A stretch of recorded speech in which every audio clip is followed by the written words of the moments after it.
What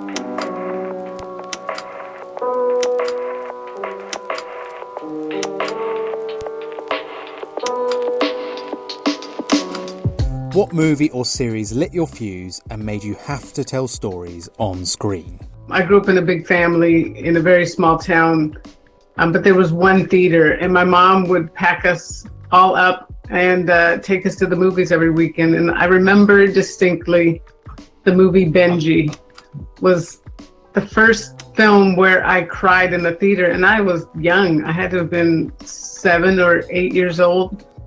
And I just remember being struck, sitting there, being amazed that something could make me cry, and also make me feel. I mean, it's it's about a dog, a stray dog, and these two kids are kidnapped, and the stray dog helps rescue them. And as a kid, I had such an active imagination. Being kidnapped was one of my biggest fears. I think it had to do with that movie as well, but again, that it affected me so deeply and personally, that I feel like that's the first time I realized the power of film, even though I couldn't articulate it. And then that same thing happened with E.T. And again, me being young, but sobbing, literally sobbing in the theater. That's what I love so much about film, that it can actually make you feel. And that's certainly something that I've carried with me as I've gotten older, and now making films of my own. I want to make people feel. That's absolutely the first thing that comes to mind, whether it be laughter, whether it be tears. I want to evoke an emotion and make you feel. As I got older, the things that affected me started to change. A show called Different Strokes came on the air, and that was the first time that I remember seeing myself reflected, as for me, a Black girl looking at a screen and seeing Black characters. I remember being so thunderstruck by that. And I forced everyone, stop, we're going to watch this, because it absolutely reflected who I was. My brother and I are both Black. We were adopted into a white family, and suddenly I'm seeing myself reflected, and that feeling just stayed with me of suddenly not feeling invisible. And I felt that way again at 17, sitting in a theater and watching the trailer for She's Gotta Have It, and once again looking up now on a movie screen that is so big and enveloping, and seeing myself reflected. And that's really when it did start formulating, I want to make movies, and I want to give other Black folks the feeling that I'm getting from the screen and seeing myself.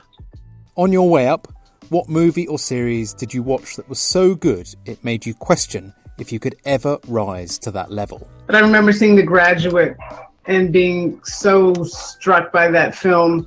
The use of music, again, the way it made me feel. Goodfellas was a film, and I just marveled at it. Like, how do you do that? Like, I'm learning how to do that sort of in film school, but how do you do that? The Godfather films, so epic in scope, yet so personal.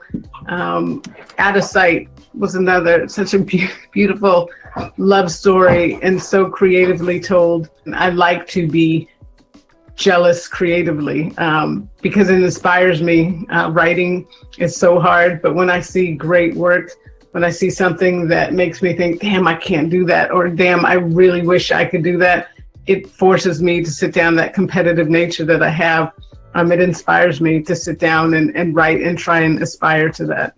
Whether it was your own work or approval from someone who mattered to you, what first gave you the confidence that you belonged? He wasn't my husband then. He's my husband now, Reggie Bythewood.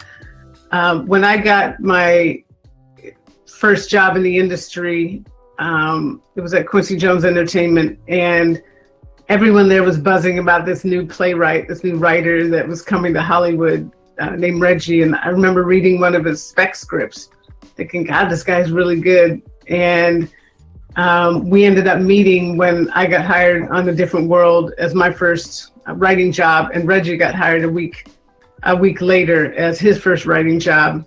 And it was like, wow, that's that dude that I was just so inspired by his work. And we clicked immediately, became best friends, and, really just worked together on that show and talked about the films that we wanted to write and the things that we wanted to do. And so, when I wrote something down, he was the first person that I would show, and hearing him say, "Oh, you're really good," because I hadn't heard that before.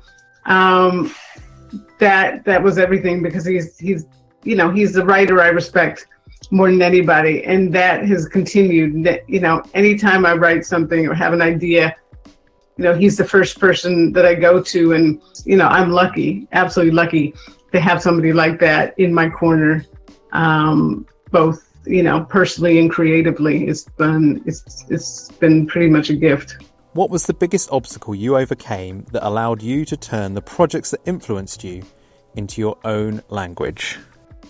I mean, the biggest thing I've had to overcome really is fighting against a system who does not value who I am as a Black woman, and value the stories I want to tell, and value the characters that I want to put up on screen. It has absolutely been a fight to tell those stories. I've been in a sustained fight for 20 years in wanting to tell these stories. I have to believe so wholly in what I'm writing, because it's that belief and that passion in these stories that I want to tell, and that determination to give, my people, the same thing that I got, as I said, from these early works of E.T. and Benji, and being able to feel. That's my fight, and because I believe in that so wholeheartedly, that gets me up for the fight. That keeps me going. That great quote, "Fall 7 times, stand up 8." That's what this industry has been, and that's what I've had to do in this industry. But it's worth it to be able to tell these stories that I'm so passionate about telling. What keeps you optimistic that this industry will be able to rebound? I'm optimistic because the world needs art. It does. And artists need to have a voice and need to create art. And I think that those two things are going to force us all to figure this out. And it shouldn't be on us. Obviously, it's on those in charge to do the right thing and inspire others to do the right thing. And it's so obvious how connected we are globally, and that we all need to step up to get out of this. But we as artists in the interim have to figure out how to have our voice, how to continue to make art, because it is absolutely needed, and especially in these times, how important art is. So we will figure it out, even if those who are supposed to cannot. We will figure it out. I want that creative jealousy again that inspires me to get back in the chair to write again.